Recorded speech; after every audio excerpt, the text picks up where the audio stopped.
បងប្អូនធ្លាប់តែឃើញមួយឆានៅក្នុងទឹកបាទចឹងបងធ្លាប់តែឃើញហាលទឹកអីហ្នឹងណាតែឥឡូវមួយឆាលើគោក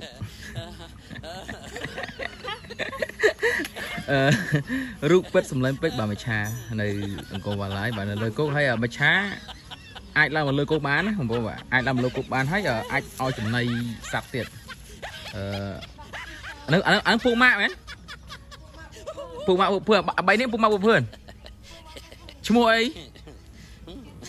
JC អីទៀតឈ្មោះគេទៀតអាប៉ាឈ្មោះអាប៉ាដូចស្តៀងចុះឈ្មោះគេមើលទៀតឈ្មោះគេអូឈ្មោះបាទរឿងដែលមិនអាចនឹកស្មានដល់បាទ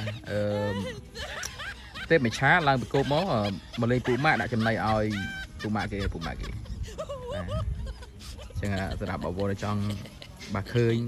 ជាស្ដែងអាចមកអង្គរមកឡាយបានបាទឃើញទាំងពូម៉ាក់របស់មច្ឆាឃើញទាំងមច្ឆាទៀត